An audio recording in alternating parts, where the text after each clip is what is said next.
Some choices seem small until they show who we truly are. For Margaret Hill, a quiet woman in her 60s, honesty wasn't a word, it was a habit.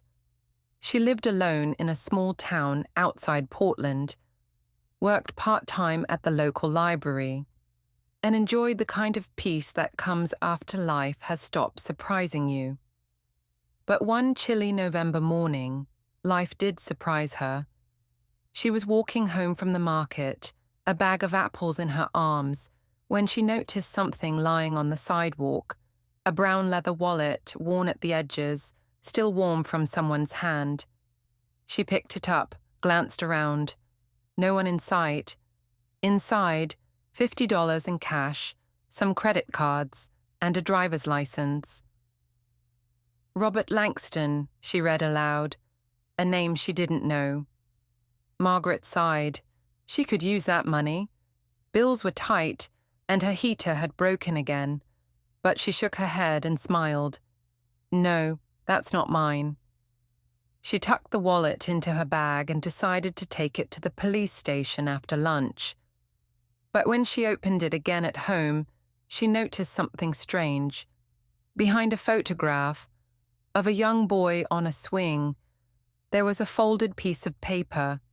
It was a note, written in careful handwriting. To the one who finds this wallet, thank you for being honest. Margaret frowned. Who writes something like that? She thought.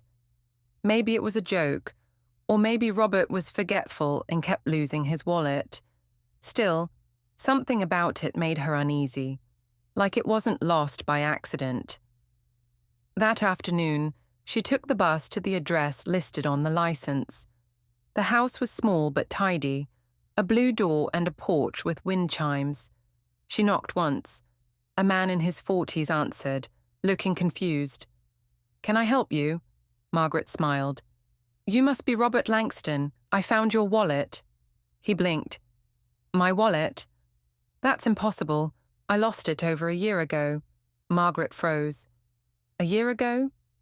Yes, he said softly, taking it from her hands. It belonged to my father. He passed away last spring. The air between them fell silent. The wallet, worn and faded, wasn't his after all. It was a memory of someone gone. Robert opened it slowly, his fingers trembling as he looked inside. And then he found the note. He read it aloud, voice cracking. To the one who finds this wallet, thank you for being honest. My father wrote that, he whispered. He had Alzheimer's. He used to leave things around, testing people's kindness. Margaret felt her throat tighten. He tested honesty. Robert nodded. Yes. He said if people returned what they found, the world wasn't lost yet. He smiled sadly. Looks like he was right. Margaret looked down at her hands, still holding the worn leather edges. She realized this wallet wasn't a test anymore. It was a gift for someone who still believed in good, to be continued.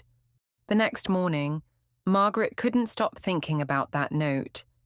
She told her friend Carol from the library, who smiled and said, Maybe that was the universe's way of reminding you who you are. Margaret chuckled softly. Maybe. But I think it was a reminder for everyone later. That week she received a letter, hand-delivered to her door. Inside was a card. In memory of Harold Langston, a man who believed in honesty. And beneath it, a small check for $500. Margaret gasped. Attached was a note from Robert. My father used to reward the people who returned his wallet.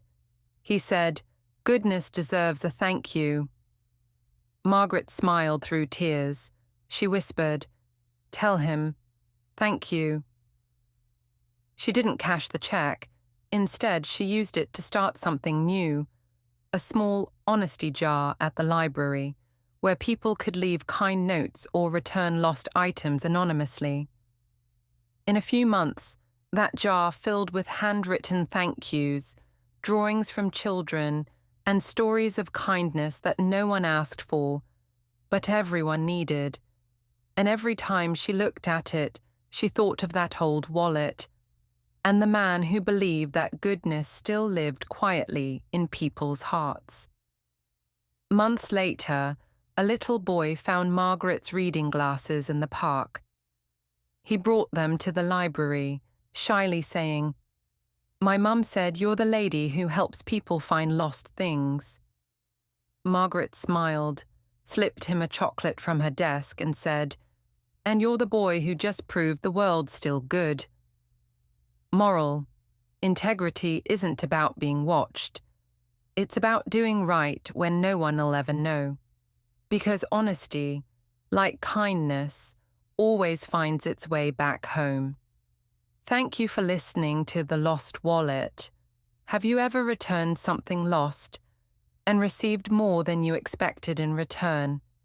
Share your story in the comments. Someone might find hope in your honesty. Subscribe for more true, heartfelt stories about compassion, forgiveness, and the quiet power of doing what's right.